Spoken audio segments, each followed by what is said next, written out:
अंकिता को शादी के 6 साल बाद पति ने मनहूस और बांझ कहकर तलाक दे दिया। अंकिता अपने मायके अपने परिवार के पास वापस आ गई। अंकिता के मायके में सफाई करने आती नौकरानी उसे रोज ये कहती, तुम्हारी किस्मत तुम्हारे माँ ने ही खराब की है। उसकी बात सुन अंकिता को समझ ही नहीं आता कि वो क्या कहने की कोशिश कर रही है। फिर एक दिन अंकिता की माँ की तबीयत खराब हो गई तो सब उसे अस्पताल ले गए। अंकिता पैसे लेने अपने माँ के कमरे में गई तो उसने वहाँ कुछ ऐसा देखा कि वो वहाँ पर ही बेहोश हो गई। क्योंकि हेलो दोस्तों, आपका स्वागत है एक नई कहानी में। उम्मीद है आपको ये कहानी पसंद आएगी। तो चलिए शुरू करते हैं। अंकिता एक सुलझी हुई महिला है। वो बाहर आंगन में बैठ के अपने पति अनिल का इंतजार कर रही थी। उसका पति सुबह घर से निकला था। अब तो अंधेरा भी होने लगा था, लेकिन वो अभी तक घर नहीं आया था। आज मौसम भी खराब था, जैसे बारिश होने वाली हो, जिसे देख अंकिता को थोड़ी घबराहट हो रही थी। उसे अनिल की फिक्र हो रही थी कि वो अभी तक घर वापस क्यों नहीं आया। अंकिता को इंतजार करते करते काफी देर हो गई। तब अनिल घर आया, जिसे देख अंकिता के दिल को चैन मिला, वरना उसके मन में तो बुरे बुरे ख्याल आने लगे थे। अंकिता उसके पास गई और कहा, अनिल आप आ गए, मुझे आपकी बहुत फिक्र हो रही थी। ये सुन अनिल ने कहा, लेकिन मुझे तुम्हारी बिल्कुल फिक्र नहीं है। अब तो तुमसे नफरत भी हो रही है। तुमने मुझे इस 6 साल की शादी में दिया ही क्या है। एक बच्चे की ख्वाहिश थी, वो भी तुम पूरी ना कर सकी। शादी को कितने साल हो गए, लेकिन तुमने मुझे एक बच्चा तक नहीं दिया। इतने साल मैंने तुमसे इस बारे में बात नहीं की कि कहीं तुम्हें बुरा ना लगे, लेकिन अब और नहीं। अनिल की बात सुन अंकिता को रोना आ गया। उसने कहा, इतनी रात हो गई थी, मुझे आपकी फिक्र हो रही थी और आप ये सब कह रहे हैं मुझे। ये सुन अनिल ने कहा, अगर मेरी इतनी ही फिक्र है तो मुझे एक बच्चा क्यों नहीं दे देती। तरस गया हूँ बच्चे के सुख के लिए। अनिल थोड़ी देर रुका, फिर वापस आगे कहा, अब तो ना चाहते हुए भी मुझे तुमसे अलग होना होगा। मैं अब तुम्हारे साथ नहीं रह सकता। तुम अपने मायके जा सकती हो, मैं तलाक के कागजात वहीं भिजवा दूंगा। अनिल की बात सुनकर तो अंकिता में जैसे जान ही ना बची हो कि अनिल अचानक उसे ये सब क्यों कह रहा है। उसकी आंखों से लगातार आंसू बह रहे थे। अनिल अंकिता को उस गलती की सजा दे रहा था जिसमें उसका कोई कसूर नहीं था। अंकिता को पूरी रात नींद ही नहीं आई, बस उसकी आंखों से लगातार आंसू बह रहे थे। जब सुबह हुई तो अंकिता अपना सामान लेकर बिना किसी से कुछ कहे अपने मायके जाने के लिए निकल गई। अंकिता के मन में बहुत कुछ चल रहा था।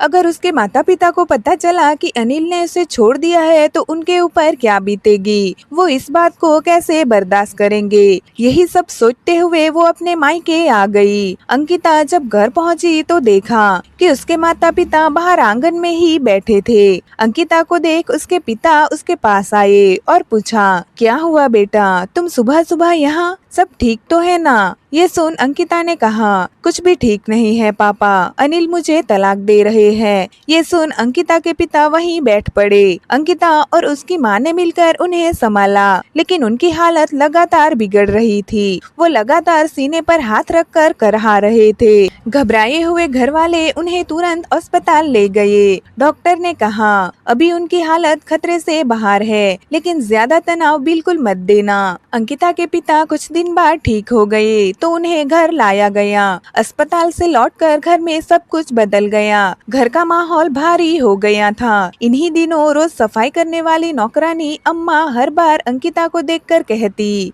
बिटिया तुम्हारी किस्मत तुम्हारी माँ ने ही खराब की है। पहली बार जब उसने ये कहा तो अंकिता चौंक गई और बोली, क्या मतलब, माँ ने क्यों मेरी किस्मत खराब की। अम्मा आप कैसी बातें कर रही है। लेकिन नौकरानी ने बात टाल दी, रहने दे बिटिया, तू नहीं समझेगी। अंकिता ने भी उस बारे में ज्यादा नहीं सोचा। अगले दिन अंकिता अपने कमरे में बैठी आंसू बहा रही थी। तभी उस काम वाली ने फिर वही बात दोहराई, तू रोती क्यों है, तेरा दुख तेरी माँ ने ही रचा है। उसकी बात सुन अंकिता को गुस्सा आ गया। वो गुस्से में बोली, अम्मा आप मेरी माँ के बारे में गलत क्यों बोलती है, वो तो हमेशा मेरे साथ खड़ी रही है। अंकिता को गुस्से में देख वो नौकरानी चुप हो गई। लेकिन नौकरानी के बार बार वही बात दोहराने से अंकिता के मन में सवाल तो उठे, लेकिन उसने ध्यान नहीं दिया। कुछ दिन यूं ही बीते। एक रात अचानक अंकिता की माँ की तबीयत बिगड़ गई। सब लोग उन्हें अस्पताल ले गए। अंकिता पैसे लेने अपने माँ के कमरे में गई। अलमारी खोलते ही उसके हाथ में से एक पुराना लिफाफा गिरा। उसमें कागज और तस्वीरें थी। अंकिता ने जैसे ही पहला कागज खोला, उसकी आंखें फटी रह गई।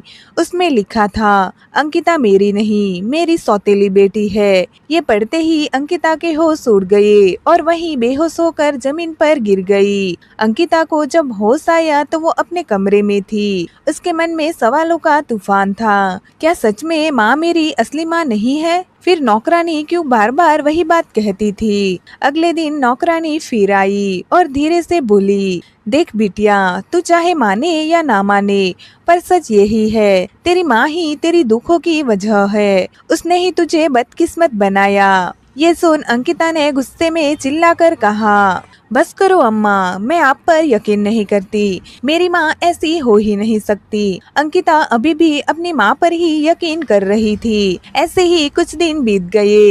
एक रात अंकिता जब पानी पीने उठी, तभी उसने अपनी माँ को फोन पर बात करते हुए सुना। उसकी माँ कह रही थी, अनिल, मैंने जैसे कहा था वैसा ही करना। अंकिता से अलग हो जा, वो तुम्हारे लायक नहीं है। मैं नहीं चाहती कि तुम उसके साथ मजबूरी में रहो। वैसे भी वो अभी तक तुम्हें बाप बनने की खुशी भी नहीं दे पाई है। ये सुनकर अंकिता के पैरों तले जमीन खिसक गई। अंकिता ने मन ही मन कुछ तय किया और अपनी माँ के सामने जाकर खड़ी हो गई। अंकिता को अपने सामने देख उसकी माँ भी चौंक गई। फिर अंकिता अपनी माँ से बोली, माँ, आप ये सब क्यों कह रही है? आप मुझे क्यों दुख देना चाहती है? आपने ही अनिल को मेरे खिलाफ भड़काया था। अंकिता की बात सुन पहले तो वो हड़बड़ा गई, लेकिन फिर सच बोल ही दिया, हाँ, मैंने ही किया, क्योंकि मैं तुम्हारी असली माँ नहीं हूँ। मैं तेरी सौतेली माँ हूँ। तेरा बाप तुझसे बहुत प्यार करता था, लेकिन मुझे कभी तू पसंद ही नहीं आई। मैंने चाहा कि तेरी जिंदगी कभी खुशहाल ना हो, इसीलिए अनिल को भड़काया, तेरे जीवन में जहर घोला। सब मैंने किया। ये सुनते ही अंकिता के आंसू रुकने का नाम नहीं ले रहे थे। उसका दिल चकनाचूर हो गया। वो सोच भी नहीं सकती थी कि जिसे वो अपनी माँ मानकर सब कुछ बताती रही, वही उसकी सबसे बड़ी दुश्मन निकली। अंकिता की आंखों से आंसू बहते जा रहे थे, लेकिन फिर भी वो कांपते हुए बोली, आप मेरी जिंदगी बर्बाद करने के लिए इतनी नफरत पाल रखी थी। मैंने तो हमेशा आपको अपनी माँ समझा, आपकी सेवा की, आपकी इज्जत की, फिर भी आपने मेरे साथ ये किया। उसकी बात सुन अंकिता की सौतेली माँ चुप रही। उनकी आंखों में अपराध का कोई पछतावा नहीं था, बल्कि अजीब सी ठंडी नफरत झलक रही थी। अंकिता वहीं रोती हुई अपने पिता के पास गई और सारा सच बता दिया। पिता ये सुनकर जैसे पत्थर हो गए। उनके मुंह से बस इतना ही निकला, बेटा, मुझे माफ कर देना। मैंने तुझे हमेशा एक माँ का प्यार मिले इसीलिए दूसरी शादी की थी। मुझे नहीं पता था ये औरत ऐसी निकलेगी, लेकिन मैं तेरे साथ खड़ा था और हमेशा खड़ा रहूंगा। उनकी बात सुन अंकिता बस फीका सा मुस्कुरा दी। कुछ दिन बाद अनिल को भी नौकरानी ने सच्चाई बताई। जब अनिल को पता चला कि अंकिता की माँ ही उसे भड़का रही थी, तो उसका सर शर्म से झुक गया। वो अंकिता से मिलने आया और बोला, अंकिता, मैंने तुम्हारे साथ बहुत गलत किया, तुम पर शक किया, तुम्हें मनहूस कहा, जबकि कसूर तुम्हारा कभी था ही नहीं। अगर तुम चाहो तो। अंकिता ने उसकी बात बीच में काट दी। आंखों में आंसू लिए कहा, नहीं अनिल, अब बहुत देर हो चुकी है। आपने मुझे उस वक्त छोड़ा जब मुझे आपकी सबसे ज्यादा जरूरत थी। अब मैं टूटकर भी फिर से खड़ी होना सीख गई हूँ। मुझे अब किसी के सहारे की जरूरत नहीं। अनिल चुपचाप खड़ा रहा। एक दिन अंकिता आंगन में खड़ी आसमान की ओर देख रही थी। उसके चेहरे पर आंसू थे, लेकिन साथ ही एक दृढ़ता भी थी। उसने धीरे से खुद से कहा, जिंदगी ने मुझे बहुत दर्द दिया, पर अब मैं इन आंसुओं को अपनी ताकत बनाऊंगी। अब मैं किसी के सहारे नहीं, अपने दम पर खुश रहना सीखूंगी। दूसरी तरफ अंकिता की माँ अंदर कमरे में अकेली और पछतावे की आग में जल रही थी और अंकिता एक नई सुबह की ओर कदम बढ़ा चुकी थी। कहानी सुनने के लिए धन्यवाद। आपको ये कहानी कैसी लगी कमेंट में जरूर बताना और ऐसी ही कहानियाँ सुनने के लिए चैनल को सब्सक्राइब करें।